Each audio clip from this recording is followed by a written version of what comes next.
Hi, this is Jay Shelton.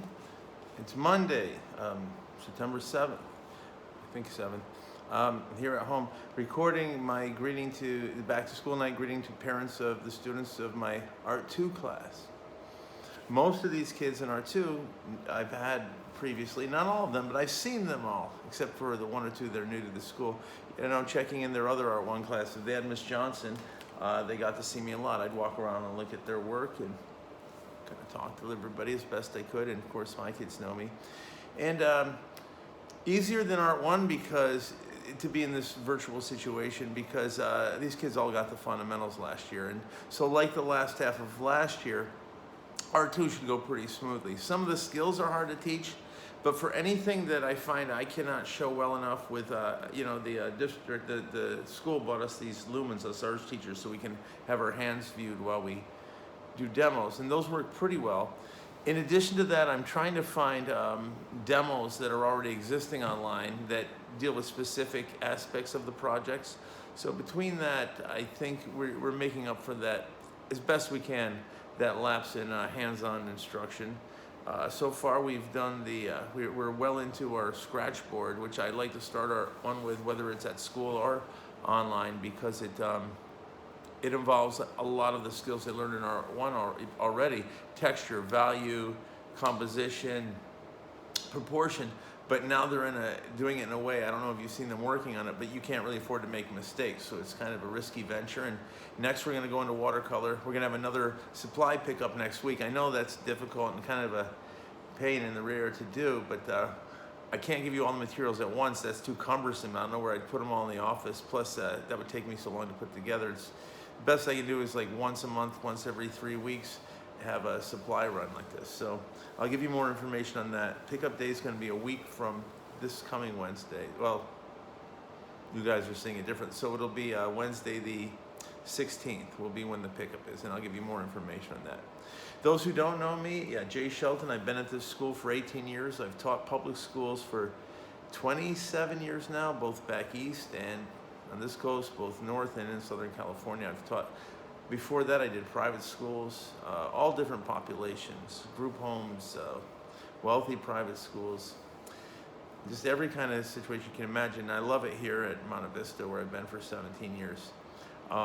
We have a great art program, as you know, probably if you're in Art 2, and the kids can continue to take art, 3-4 studio art. They can go in direction of ceramics. Miss Johnson has a wonderful ceramics program. Mr. Chow and Miss Johnson are both teaching photography, so you can follow that path. You can take my multimedia class if you're interested in film development, game design, anything where you're dealing with media that's digital, sound, audio, visual. And Mr. Chow has a graphic design class that is pretty interesting, commercial art it's called. So got a lot of paths your kids can take, and if your child is one of the ones that one of our 20 or so students a year that want to move on to study arts, film, design, commercial art, anything like that at a higher level, this is a place to go. We'll help steer them. We give the kids lots of opportunities to meet representatives from all the top art schools. A lot of our graduates who are in the field come back. So good place for that. If not, if your kid just wants to have a great time and learn how to draw and paint and build and photograph and digitize, we're the place to be for that too. I'm excited. We're probably not going to have our field trip this year unless things change around within the next few months, which they don't see, which is something Art 2 generally does. Maybe we'll do double next year if they come back for Art 3. But I'm trying to make it as close to the actual experience as possible. They're going to do portraits. That's normally something they do with people at home anyway. So hopefully there's somebody in their home they can do that with. They're going to have independent projects. We're going to stick to the schedule. They should come out of this class with 5 or 6 really nice pieces. It's different than Art 1. It's not that constant production. It's more slowing down, maybe 3 projects a semester with some small exercises in between. As far as getting a grade, it's the same as I had for Art 1, your grade. If you're doing the work, you're invested in it, and I can tell this is something you care about, and you're conversing with me, and you're involved in critiques, and even when you make mistakes, you're trying to get to the bottom of what we as a class are getting to the bottom of, or what you yourself are looking for in your artwork. If you're committed in part of the class, you shouldn't have a problem getting an A.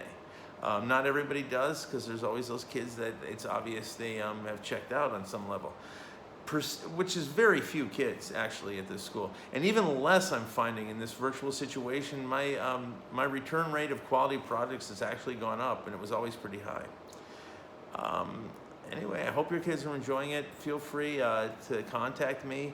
In the link below, underneath here, where you see the video, you'll see a link for a gallery of our work from last year, and I will put my email down. Also, I'll put a link to the Art Boosters. Art Boosters, I'll get back to Art Boosters in a minute. Let me thank you, those of you who paid the course fee with the green sheets. We appreciate it. Know these are tough times. A lot of people are in bad shape, so whatever you could do, it helps us get through our year. As you see, they'll be getting these materials handed out throughout the year. If you want to also be involved in our Art Boosters, you can check the link below. Some of you already have. Now, yes, you can donate money to Art Boosters, and this is different money than the other money. This money goes to special items, trips, reimbursement for trips, high-ticket items, maybe for a kiln, something in the photo room. There's more specific, targeted uses of the money. But also, Art Boosters is more than that. It's a group of parents that meet with a few of us art teachers every other month to discuss things dealing with the department, like our art shows. They help coordinate our art shows. They help pay bills, as I said. So if you want to just be part of that, you don't have to have any financial obligation. We appreciate whatever people give us, but if you want to come and join Boosters to help us make decisions, that's great. Or if you want to volunteer to help out at our art shows or at our field trips when things kick back into gear, back to normal, that's another thing you can do with Art Boosters. So there's a link to that below. He said, contact me if you have any concerns, questions. I'm looking forward to a great year. Think the kids are doing well, and they seem to be enjoying themselves. Goodbye.